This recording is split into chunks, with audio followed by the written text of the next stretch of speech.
ages, people have speculated that there is an energetic and spiritual component to the pathogenesis or creation of specific diseases.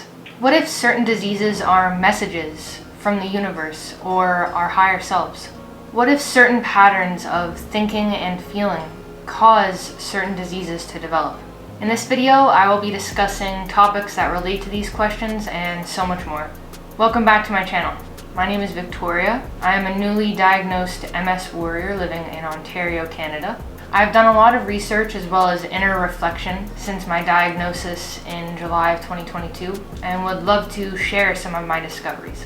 If you like learning about topics such as metaphysics, spirituality, and personal growth, be sure to subscribe to my channel and hit that notification bell to be notified of any upcoming videos.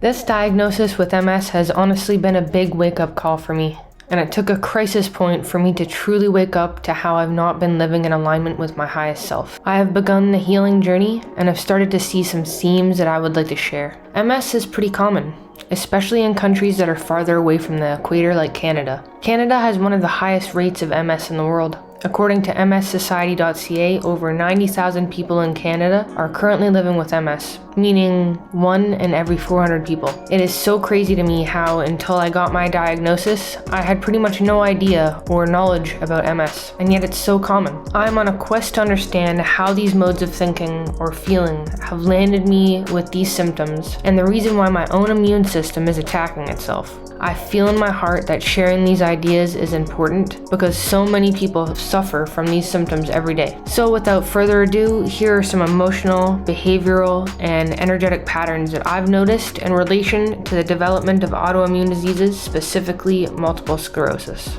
The first energetic pattern in relation to autoimmune diseases like multiple sclerosis that keeps popping up is the inability to express oneself. A story that's inspired me a lot is the story of the very talented cellist Jacqueline Dupre. Many people consider this woman the best cellist of the 20th century. Her music career was cut short after a diagnosis with multiple sclerosis, and she ended up passing away at the young age of 42. It was so tragic because she became unable to play the cello at such an early age, probably at the height of her career, which must have been really painful. Throughout the later years of her life, though already in a wheelchair, she maintained an outwardly positive demeanor, although there were many reasons to believe that this was an act. She was described by her sisters as always having difficulty expressing herself in words. Gabor Mate describes this in his book, When the Body Says No. He says, because Jackie's direct means of emotional expression had been stifled early on, the cello became her voice. She poured all of her intensity, pain, resignation, all her rage into her music. As one of her cello teachers astutely observed when Jackie was an adolescent, she was forcing the instrument to express her internal aggression through her playing. When engaged in music, she was fully animated by emotions that were diluted or absent everywhere else in her life. I'm in the process of learning how to find my voice, and I relate with the struggle and empathize with Jacqueline Dupre's story so much. It leaves one to wonder how much the limited availability of treatments at the time were to blame for her early death, and how much her inability to change her state of being was. Everything in the universe is vibrating, differing only in frequency. And each individual person has their own vibratory signature that is continuously changing depending on their state of being. Many people postulate that the way that we think and the way that we feel has an impact on our physical health and our physical bodies. People associate negative vibratory frequencies with disorder and disease, and more positive, higher vibratory frequencies with health. What I mean when I say a person's state of being is how they think, how they feel, and how they act. Their basic attitudes towards life.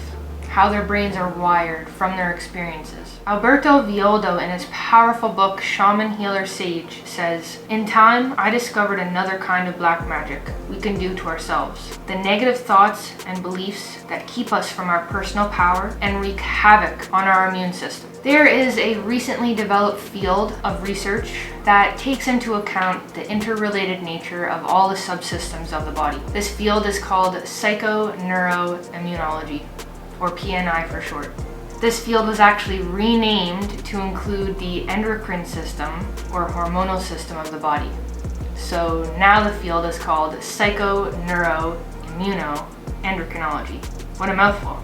Through research in this new field, we actually get to see glimpses of how certain subsystems of our body, such as our immune system, relate to our state of being as a whole. A feeling that you may have drives thoughts that are equal to that feeling. And then those thoughts drive more of those feelings. This is the thinking-feeling loop.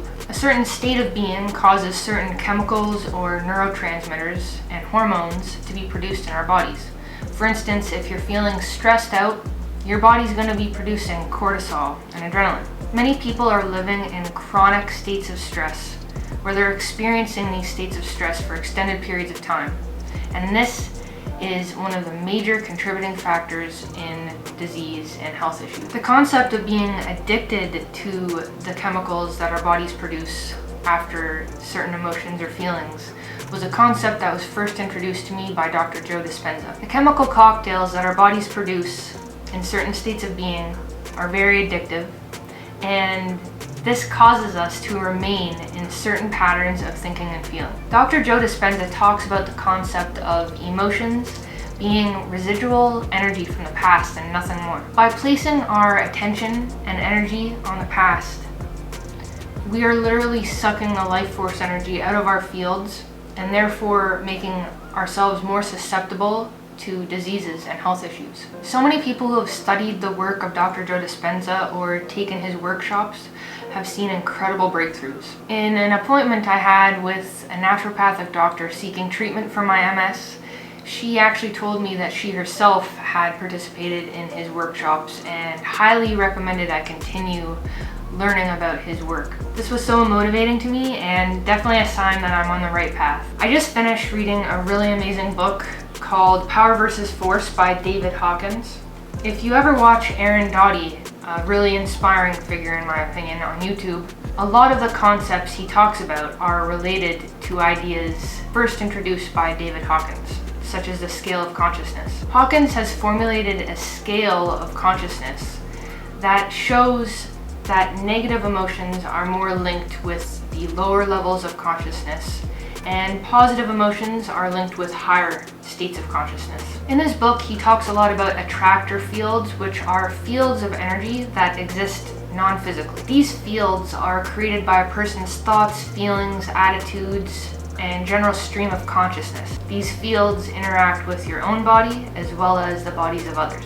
One of the biggest ideas in this book is that the alignment with negative attractor field patterns is associated with the formation of disease. In keeping with the idea of one's state of being in relation to the formulation of diseases, David Hawkins says, in every studied case of recovery from hopeless and untreatable diseases, there has been this major shift in consciousness, so that the attractor patterns that resulted in the pathologic process no longer dominated. He also says a disease process is evidence that something is amiss in the workings of the mind, and that is where the power to effect a change resides. And lastly, he says, there is no condition that is incurable or hopeless. Somewhere, sometime, somebody has recovered from it. This gives us all faith that healing from these chronic diseases is possible, because the key to healing resides within us.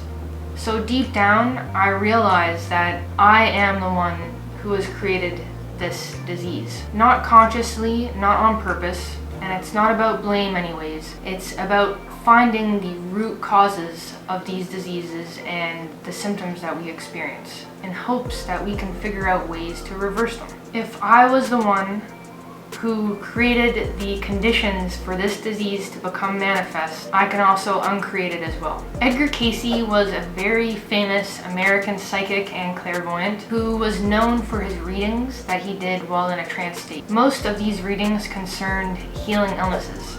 According to EdgarCayce.org, Edgar Cayce has said the following statement about MS. MS is a karmic condition, and in order for there to be healing, there has to be a shift in mental and spiritual attitudes. Keeping with the idea that nothing happens to us in this universe, and everything happens for us, from a big picture perspective, even the development of diseases like this are meant to teach us something.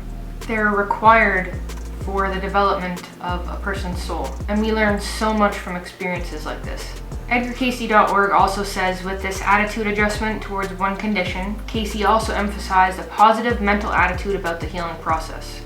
He encouraged individuals to expect to be healed. He emphasized the importance of patience. It makes sense that if it has taken years, decades to create this disorder and disease in my body, it will take just as long to heal from these things, and that I need to learn to be patient. So again, we see the theme of people with MS needing to develop a more positive mental outlook on life. A shift in perspective is what is needed for healing to occur. This honestly really resonates with me.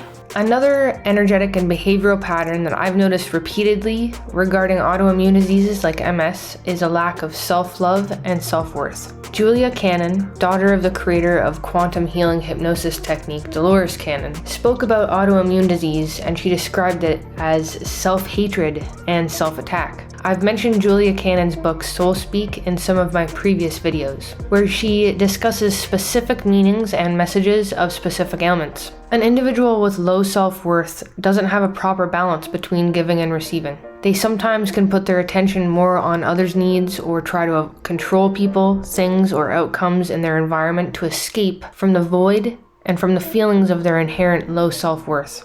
In Dr. Gabor Mate's book, When the Body Says No, The Cost of Hidden Stress, he describes one patient he treated with MS by saying, her security lay in considering other people's feelings, never her own. She was trapped in the role forced on her as a child, unaware that she herself had the right to be taken care of, to be listened to be thought worthy of attention. Self-worth is an important topic to discuss in relation to autoimmune diseases, and the concept of self-care is thrown a lot around, but it's poorly understood. For instance, I used to think that self-care was going out to Winners and buying some unnecessary stuff that I couldn't afford in the first place. It would provide a temporary relief from my feelings of emptiness, but the effects were only temporary, with the spending doing more harm than good. What I thought of as self-care in a lot of ways turned out to be a form of self-sabotage. Relating to lack of self-worth, self-love, are reoccurring patterns of energetic blockages in the heart chakra. The thymus gland, which is related to heart chakra, is all about giving and receiving love. In a state of being where one is experiencing low self-worth or low self-love, the thymus gland, which is the main gland of the immune system, starts to function less effectively. So, with low self-worth, our immune system takes a hit and stops functioning at optimum capacity. It's starting to make sense to me, and I'm seeing how all these things are connected. In Richard Gerber's vibrational medicine, New Choices for Healing Ourselves, he says, medical researchers do not yet understand that the subtle energy flow of prana through the heart chakra is an integral factor in the proper functioning of the thymus gland, and thus the body's immune competence. And in Power and Force, David Hawkins says, generally, it appears that what is experienced as stress results in the suppression of the thymus gland. With this, the body's defenses are impaired. Here is a quick practice if you need to energetically reset, called the thymus pump. First, in your mind's eye, picture somebody that you love or makes you happy. Next, with a closed fist, tap your chest at the area of the thymus gland, right at the center of the chest, while saying the word ha ha ha. And you repeat that 3 times. So the practice should look like this. Ha ha ha, ha ha ha, ha ha ha. That's it. Anytime you need a quick recharge or reset of your energy, incorporate this quick practice. Last on the list of energetic patterns relating to MS is poor boundaries. A lot of people with MS are highly empathic, sensitive people who deeply feel not only their own emotions, but the emotions of others as well. Thinking about how the occurrence of MS is significantly higher in women than men, and how women tend to be energetic sponges or placeholders for society, a poor sense of identity and boundaries being a cofactor in the development of MS, this makes total sense. Certain people are at greater risk for letting their nervous systems get overrun by other people's thoughts and feelings. For example, if you experienced indistinct boundaries growing up, In When the Body Says No, Gabor Mate says, "The blurring of psychological boundaries during childhood becomes a significant source of future stress in the adult. There are ongoing negative effects on the body's hormonal and immune systems. Since people with indistinct personal boundaries live with stress, it is a permanent part of their daily experience to be encroached upon by others. However, that is a reality that they have learned to exclude from direct awareness. Unconsciously, many of us have adopted a pattern of behavior of people-pleasing." Gabor Mate uncovers the reasoning behind the title of his book by stating, "In important areas of their lives, almost none of my patients with serious disease had ever learned to say no. I can definitely see this pattern in my own life." So these are some themes and ideas that make sense to me personally in relation to my health, as well as some energetic factors that correlate with the development of MS. Don't hesitate to share some of the themes and emotional patterns that you have noticed. I wish you all the best on your healing journey. Bye now.